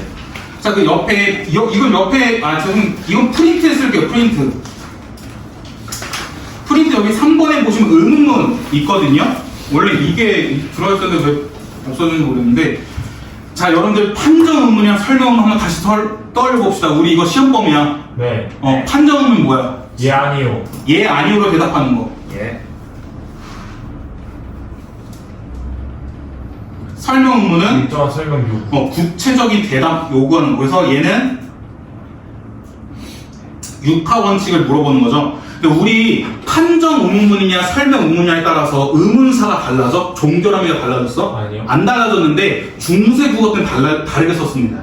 아, 알죠. 네, 판정 의문 때는 뭐뭐 가, 설명 의문 때는 뭐뭐 고인데 이거 외우기 힘들면 그냥 경상도 사투리를 외우면 편해. 뭐뭐 하는가? 경상도 사투리에서 너네 이게 있어. 옆에 얘기하면 경상도 사투리에서는 이게 실제로 달라. 그래서 너네 밥 묵은 나야 묵은 노야. 나. 경상도 사투리는 너 밥 묵은 나라야 아니면 밥 묵은 노라 해? 묵은 나. 묵은 나라 해. 뭘 물어보는 거죠? 밥 먹었냐고. 아, 그 다음에 아버지 모하 신호. 시나라해 모하 시노라해. 신호. 너네 그 친구라는 영화 아마 보셔서 친구라는 영화 보시면 그 남자는 그 장동건한테 이렇게 해가지고 누가 아버지 뭐 하시노? 누가 아버지 뭐 하시노 이런단 말이야. 그랬더니 깡패입니다. 깡패 오냐 이 새끼야 하면서 막 시계 풀고 이런단 말이야. 네. 시대 차이. 아, 근데 쇼츠에서 보긴 했어요. 되게 신나셨네요. 그럼 나 따라는 척 타짜. 근데 뭐 하시노가 맞긴 하잖아. 네, 뭐 하시노가 맞습니다. 이게 무슨 차이냐면 경상도 사투리에서 경상도 사투리 판정 의문 때는 뭐뭐 나를 쓰고요. 설명 의문 때는 뭐뭐 노를 쓴대요. 그래서 이거 그러니까 이게 왜 그러냐면 여러분 지금도 그런 병신들이 있는지 모르겠는데 저 대학교 다닐 때 그 1배가 한창 난리였거든요. 1배 애들이 맨날 그래서 뭐뭐 노 이랬어. 근데 그게 이제 그 전 노무현 대통령 그분을 비하하는 표현이었는데, 그러니까 걔네들이 맨날 뭐냐면 밥 먹은 노 뭐 하시노 이러면서 맨날 끝자를 노로 끝냈거든요. 근데 이게 경상도 사투리랑 비슷한 거예요. 왜 다 얘를 봐? 아니 웃기게 진짜 거짓말 치고 내가 이렇게 설명하고 있거든. 근데 다 눈빛이 너로 가 있어. 제 인물이 아니 너한테가 있어. 왜 이렇게 너한테가 있는 거야? 얘 맨날 포켓몬 마냥 이걸 진짜. 이거 편집해야지. 유진 살려야 돼. 이기문 편집은 나만 갖고 있을게. 이 부분만. 안 그래요. 이게 유명해지면 포켓이죠. 아무튼 그래서 그 경상도 사투리에서 사람들이 뭐 이게 노노 거리니까 경상도 사투리 쓰던 대학 동기가 오해를 받았단 말이야. 그래서 걔가 빡쳐가지고 술 먹다가 갑자기 그 스케치북 같은 거 갖고 와가지고 직접 설명해 줬거든. 그래서 경상도 사투리에서는 판정 의문일 때는 뭐뭐 나로 쓰고, 그 다음에 대답을 요구하는 설명 의문일 때는 뭐뭐 노를 쓴다. 근데 이게 실제 중세국어랑 똑같습니다. 그래서 앞에서 말씀드렸던 것처럼 경상도 사투리에는 중세국어 많이 남아있댔잖아요. 이것도 그래서 볼 수 있어요. 그래서 중세 때도 판정 의문일 때는 그 다음에 설명 의문 때는 오 이런 것들을 쓴다 이거고요. 그 다음에 자 얘는 형광펜 시작의 마지막 주어가 2인칭일 때는 무조건 는답니다. 자 이거 제가 매년 보는데 3, 4등급 미만인 애들 맨날 이거 틀리거든요. 주어가 2인칭일 때 의문은 그냥 무조건 는답니다. 판정, 설명 상관없이 그냥 무조건 는다를 쓰는 게 2인칭 의문이에요. 2인칭이 뭐가 있었죠? 너, 당신, 그대. 아, 네. 근데 의문문을 원래 인칭하는 거 아니야? 아버지 뭐 하시노? 아버지는 뭐예요? 3인칭이죠? 오케이 3인칭이에요? 너, 나가 아니잖아. 오케이? 예.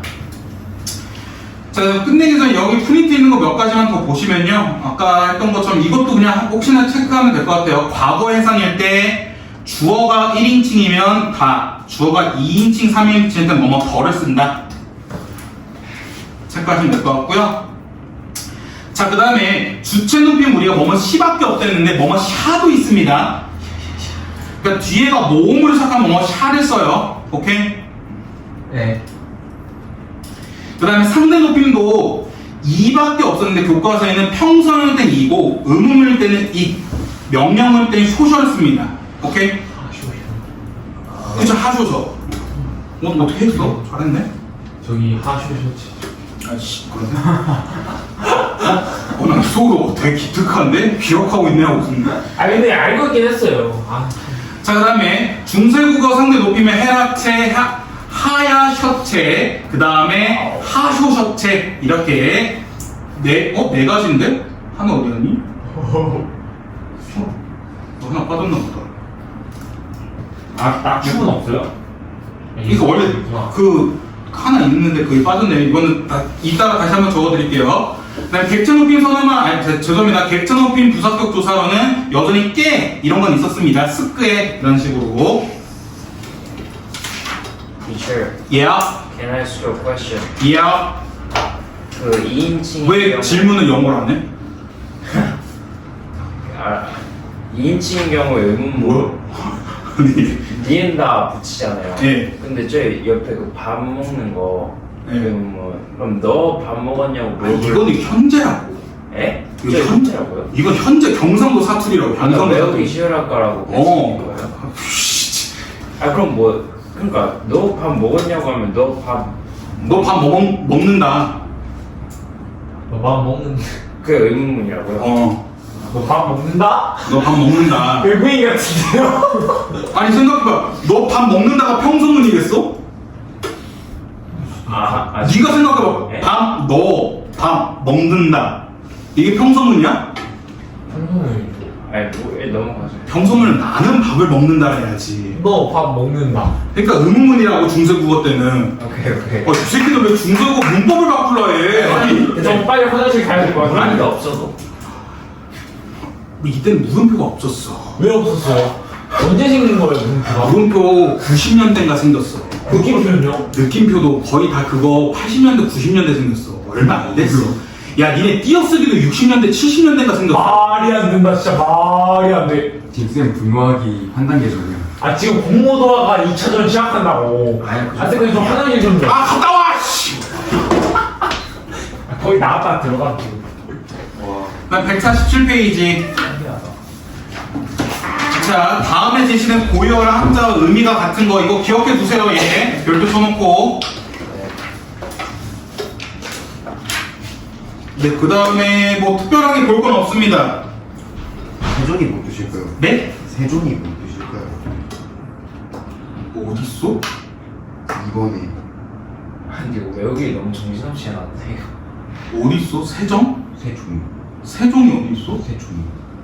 아? 2번에 있어요. 2번?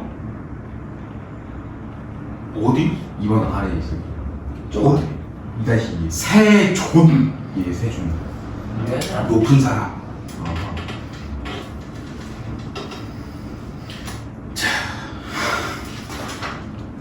네, 이거 말고는 없을 것 같습니다. 네. 아, 그다음 148페이지 죄송합니다. 148페이지 맨 마지막 4번. 자, 이거 보시면 원래 형태를 밝혀 적는 것은 형태 음소적 원리고요. 실제 소리를 그대로 표기에 반영한 음소적 원리입니다. 이거 형태라는 글자 들어가냐 안 들어가냐에 따라 의미가 확 달라지니까 차이점 기억해 두시고요. 그 다음에 개념 플러스에 종성, 부용, 초성이라는 게 있는데 이건 뭐냐면 종성의 글자는 따로 안 만들고 그냥 초성의 이 글자를 다시 쓴다는 겁니다. 오케이?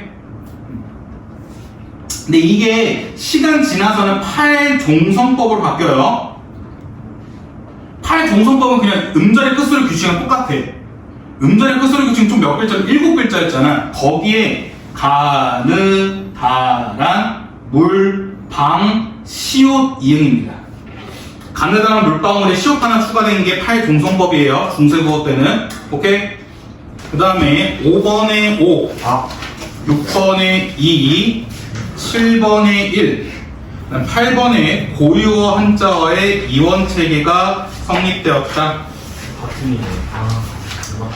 그 다음에 9번 146페이지 9번에 2, 10번에 2, 11번에 샤 혹은 시라는 선언어 어미를 통해 주체 높임을 하고 있고요. 그런 주체는 열애라는 주체를 높이고 있는 게 바로 11번이었습니다.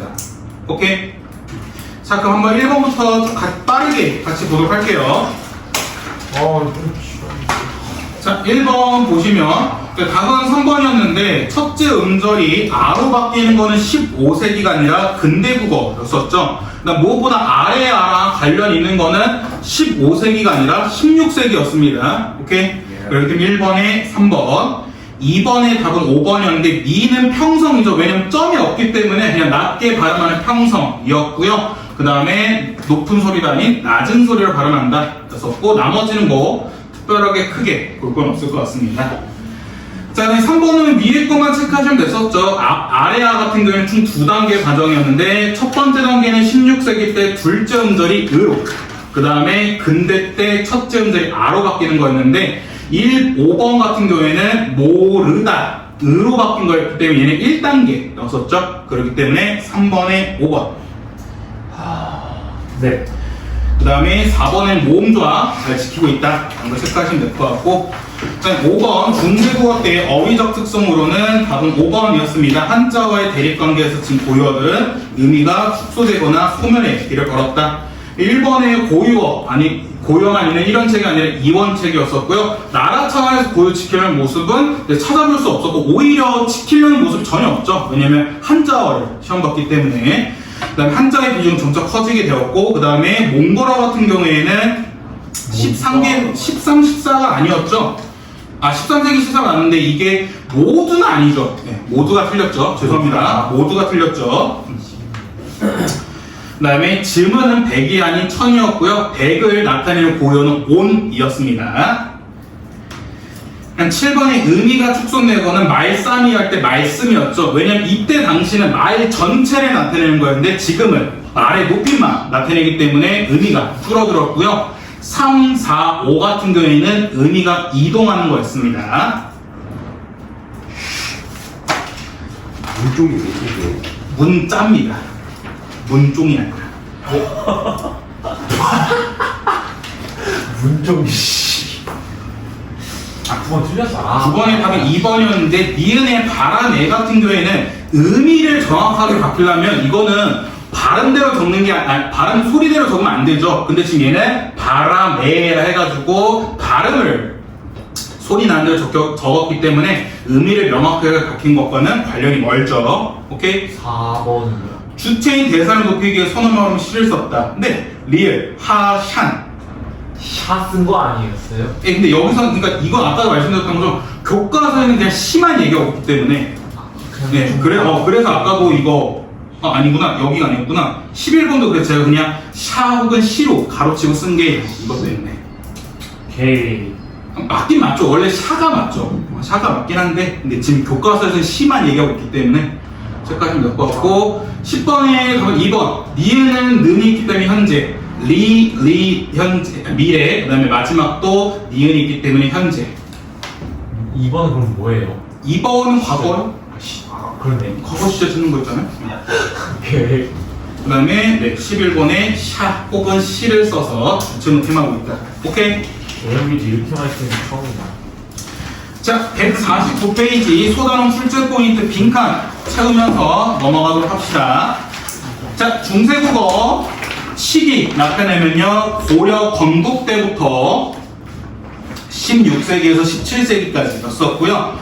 고려가 건국되면서 국어의 중심이 동남 방언에서 중부로 옮겨지면서 많은 변화가 있었다 하고 있고요.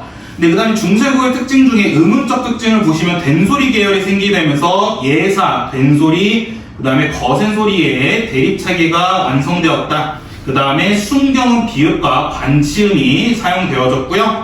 네, 얘네 둘 다 소멸의 길을 걷게 되었다. 체크하시면 될 것 같고, 아래아 같은 경우에는 1단계 때, 16세기 때 둘째 음절에서 으로 바뀌었고요. 2단계는 18세기 혹은 근대 국어 때 첫째 음절에서 얘는 왜 완전 소멸되었다. 여기서구나. 아로 바뀌었다. 이런 거 잘못된 줄 알았습니다.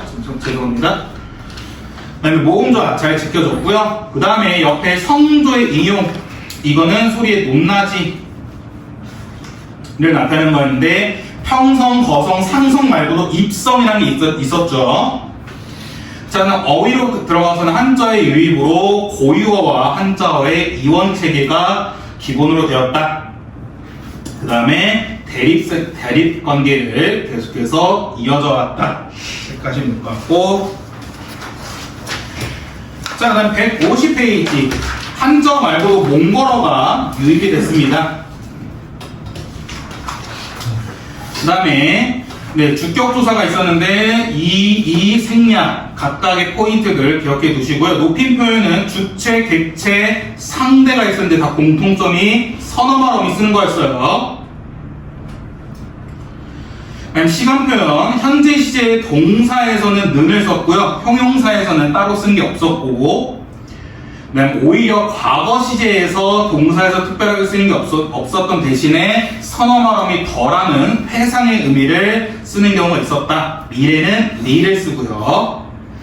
그다음 표기법은 음소적 원리나 음절적 원리, 둘 다 그냥 쉽게 생각하면 그냥 소리 나는 대로 이어졌게 하는 게 바로 두 원리였고요. 보충 자료가 한번 보고만 갈게요. 훈민정음의 창제 원리인데요. 일단 첫 번째 상형의 원리입니다. 다른 기관을 상형한 거여서 그래서 우선은 기본자 5개를 만드셨어요. 기역, 니은, 미음, 시옷, 이음 이렇게 5가지 기본자를 만드신 다음에 여기서 가획, 획을 플러스하거나 아니면 서로 합치는 식으로 글자를 만들었고요. 이 가액의 원리를 따르지 않는 이체자가 있었습니다. 이체자라는 것은 돌연변이라 생각하면 되는데, 그러니까 획을 더해서 만드는 게 아니고 그냥 새롭게 글자를 만든 건데, 그게 이제 리을이나 반치음이나 꼭지 이음 같은 이런 것들은 획을 추가해서 만든 게 아니라 따로 글자를 만들었다 해서 이체자라고 합니다. 근데 왜 여기서 꼭지음은 안 다뤄요? 여기서요? 네. 꼭지음이 뭐 그렇게 크게 중요하진 않아요. 왜냐면 좀 TMI는 꼭지음이랑 여린 이응 혹은 여린 희응은 아직까지도 좀 연구가 잘 안 됐어요. 왜냐면 그러니까 이 입성 중에 우리 아까 끝이 빨리 끝나는 소리가 입성이었잖아. 근데 거기 플러스 이형고래라는 게 있거든요. 이형고래는 또 중국어 원음의 체랑 가깝게 발음하는 거야. 그러니까 입성이 또 2가지 의미가 있는데 이형고래 또 들어가게 되면 중국 원음에 가깝게 하는 거랑 그 다음에 여린 희응 쓰는 것도 있고 하는데 아직 제대로 연구는 꼼꼼하게 안 됐어요. 자, 그 다음에 또 포인트가 가액을 할수록 획을 추가할수록 생소리를 만들어냅니다. 그렇기 때문에 글자의 모양만으로도 소리의 세기를 파악할 수 있다. 그 다음 마지막 글자끼리 합치는 합용의 원리를 썼다. 괜찮나요? 네. 자, 그럼 바로 근대로 갑시다. 자, 미리 말씀드리면 근대는 정말 간단하고요. 왜냐면 근대는 현대랑 그렇게 다르진 않습니다. 그래서 그냥 중세국어와 현대국어의 차이점이라고 생각하면 더 편해요. 왜냐면 근대 때는 우리나라에서 그렇게 문법 변화가 생기기 어려웠던 게 근대 때가 지금 거의 그때거든요. 일제강점기 때. 일제강점기 때는 거의 우리말을 많이 못 썼기 때문에 조금 그 차이점이 있다는 걸 생각하시면 됩니다. 근데 대신 딱 하나만 기억하시면 돼요. 근대 국어 때는 국외음악 생겼습니다. 국외음악. 오케이? 그래서 근대 국어에서 가장 중요한 건 국외음악이에요. 그래서 국외음악만 기억해 두셔도 웬만한 근대 국어는 다 맞출 수 있어요. 자, 159페이지 보시면 근대 국어 시기는 17세기 초부터 19세기 말까지에 해당한다. 라는 거. 착각해 지금 여러 변화가 있긴 한데요. 근데 현대국어와 엄청 차이점이 없고, 그래서 여기 나 부분을 보시면 음은 어휘, 문법 등 언어적인 측면에서도 중세국어와 현대국어의 차이를 이어주는 중요한 고리의 역할입니다. 완전 다르기보다는 얘네들 서로 이어주는 식의 그러니까 변화의 과정 속에 하나를 보여주는 게 근대 국어라 생각하면 편해요. 자, 그래서 보시면 음 파트부터 보시면요, 우리 앞에 중세국어 때 배웠던 순경음 비읍과 반치음이 이때는 결국 소멸이 됩니다. 그 다음에 아래아는 16세기 말에 둘째 음절에서 으로 바뀌었는데 이제 근대 때는 18세기 와서는 첫째 음절에서 아로 바뀌었다. 그래서 이러면서 점차 아래아가 많이 사라지게 되면서 모음 조화가 많이 지켜지지 못했다라는 것도 체크해 두시면 될 것 같고요. 자, 자, 그 다음 밑에 가서 제일 중요한 거, 형광펜, 구개음화가 이제 등장했다는 거. 중세도가에서는 구개음화가 가장 중요합니다. 그래서 옆에 보시면 아시겠지만 치경음 혹은 치조음이라 생각하면 되거든요. 이었던 즈가 이제 경국의 음으로 바뀌게 된 겁니다. 그래서 이건 종종 어떻게 나오냐면 중세 때는 치경음 혹은 치조음이었던 즈가 근대 와서는 경국의 음으로 바뀌었다. 종종 얘도 순서 바꿔서 나오니까 잘 기억해 두세요. 그래서 근대 국어 때는 구개음화가 등장했다는 게 가장 큰 하이라이트입니다.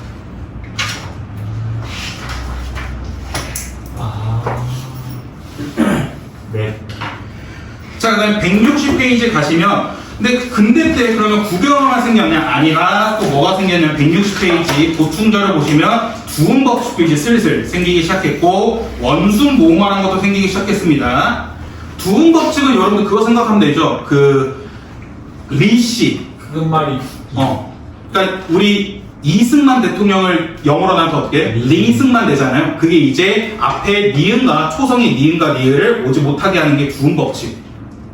원순모음화는 뭐냐면 양순음이 보통 평순음은 을을 만나게 되면 원순음 우로 바뀌는 게 바로 원순모음화입니다.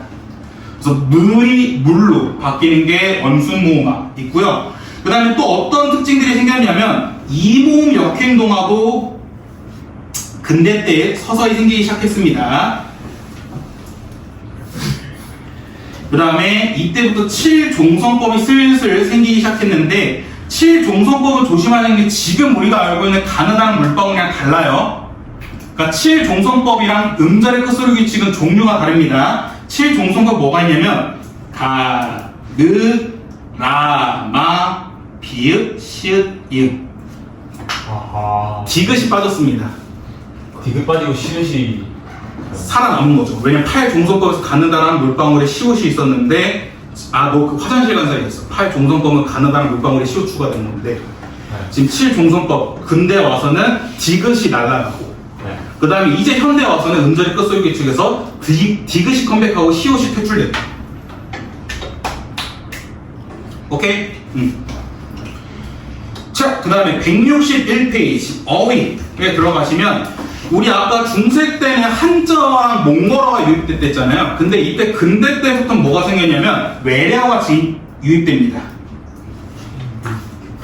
왜냐면 이제 점차 서양 문물과 교역을 시작하면서 외래어가 많이 유입되고요. 그러니까 문법적 특징을 보시면 가장 중요한 게 이제 주격조사 가가 등장했는데, 그러니까 이게 주격조사 가는 지금 현대 국어도 쓰이잖아요. 그래서 아까 제가 말씀드린 게 그래서 근대랑 현대는 큰 차이가 없다는 겁니다. 가가 없었어요? 깜짝이야. 가가 없었다고? 이 내가 이렇게 자, 그 다음에 과거 시제에 나타나는 선어말함이 앞과 어시 생겼고요. 많이 발전해. 그 다음에 이제 객체 높임에 쓰였던 선어말함이 습이 상대 높임으로 가기 시작합니다. 그래서 여러분들 했습니다 할 때 습 있잖아요. 그게 어디서 온 거냐면 객체 높임에서 온 거예요. 이렇게. 오. 그러면 저 때부터 객체 높임법에 아니, 좀 살아있긴 했었죠. 선어말함이 있었는데 이제 서서히 넘어가는 시점. 그 다음에 명사형이 기가 있었습니다. 그러니까 옛날 중세 때는 옴 두 가지밖에 없었는데 이제 기가 생기기 시작합니다. 오케이? 근데 기는 지금도 있죠. 네. 그 다음에 표기법이 아마 가장 생소할 텐데 표기법이 거듭적기라는 게 생겼는데 거듭적기가 그냥 이어적기 플러스 끊어적기를 같이 쓴 겁니다. 사람이 그래서 발음 나름대로 이어적기라면 사람이잖아요. 근데 끊어 적으면 사람이었잖아. 그래서 얘네들을 합쳐서 사람이라 썼어. 되게 이상하죠? 그래서 거듭적기는 얼마 못 가고 바로 없어집니다.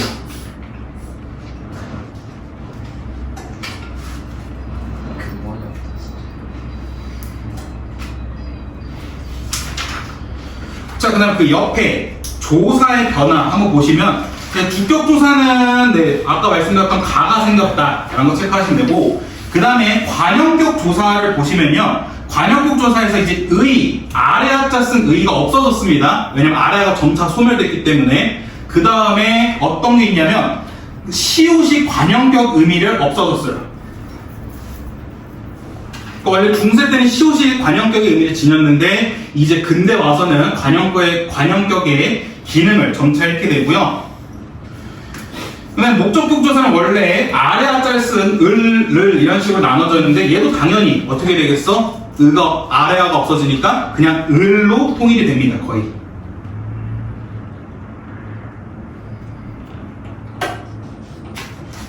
그 다음에 기타 어미에 보시면 선어발음이 오랑 우가 있어요. 이게 뭐냐면 그냥 1인칭 주어를 쓰면 무조건 얘를 써야 돼. 그냥 규칙이었어. 그냥 1인칭 주어를 나타냈던 선어발음이 오랑 우를 썼어야 되거든요. 근데 얘가 근대 때는 완전 소멸됩니다.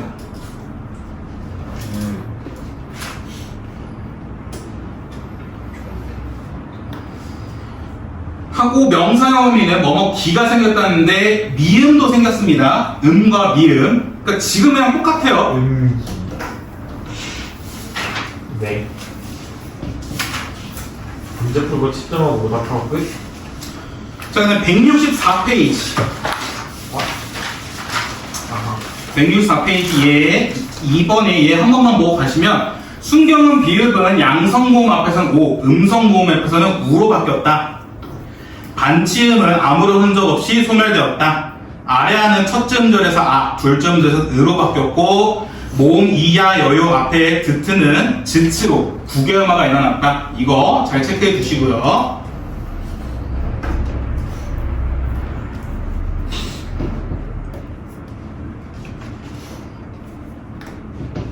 자, 그 다음에 이거 밑에 얘네 두 개는 네, 이거는 저는 오히려 이런 것들이 또 나올 수 있다 생각하는데, 그러니까 띄어쓰기의 장점 혹은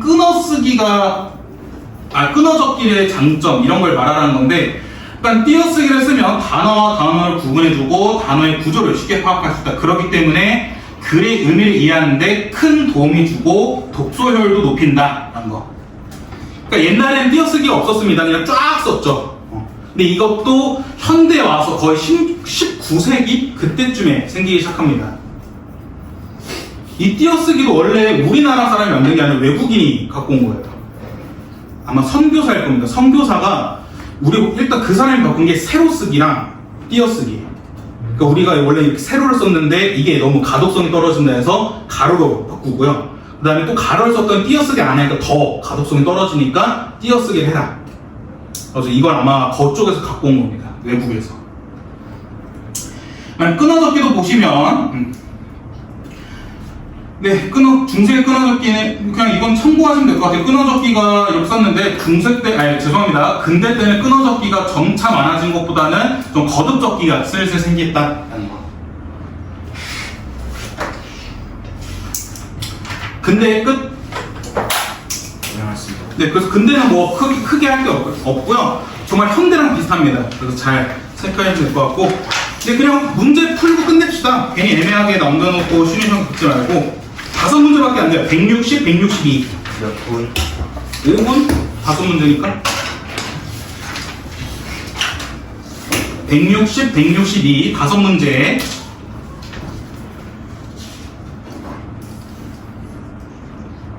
아니 이걸 왜 이렇게 잘 되어 있는 거 같았어.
You got something to say? No?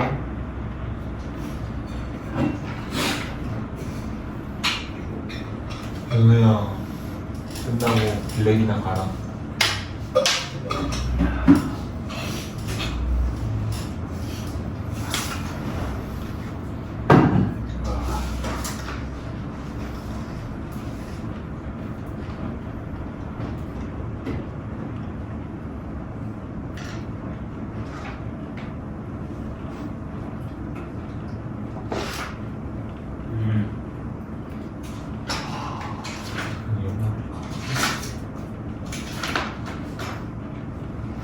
결정하고 5분 지나지 않았나요?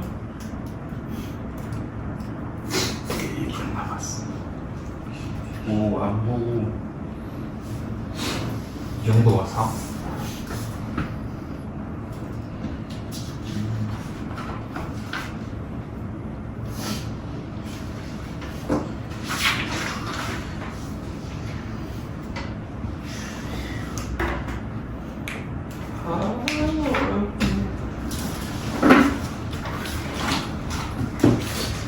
채점! 자, 160페이지. 160페이지 1번에 3, 2번에 5, 162페이지 3번에 5, 4번에 1, 5번에 2. 아니 자, 간단하게 보시면 1번의 답은 3번이었던 게 교코는 아직 국외음화 현상이 일어나지 않는 거죠. 네. 그 다음에 2번에 아래아가 소실됐다 해서 새로운 모음이 나타낸 게 아니라 그냥 기존의 모음으로 교체된 거였습니다. 그 다음 3번도 보시면 거듭적기라는 표기법이 추가되면서 오히려 혼란만 더 가져왔기 때문에 그래서 3번에 5번이었고요. 4번에 근대국어의 띄어쓰기는 오늘날의 띄어쓰기와 같이 구절 단위가 아니라 오늘날의 띄어쓰기는 어절 단위죠.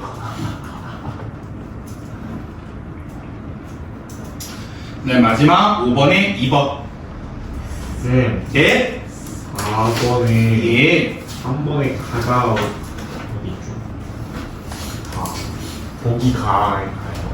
어딘가 있지 않을까요? 보기 가가 있네요. 왜 그거예요? 이신문 보기가. 아, 자, 165페이지 빈칸 후딱 체크하고 클리닉 작성하고 갑시다. 자, 165페이지 근대국어의 시기 구분. 얘는 17세기 초부터 19세기 말까지 해당한다. 근데 내부로는 근대의식이 싹트고 있었고 외부로는 기독교 문화 등 새로운 게 유입되기 시작했다.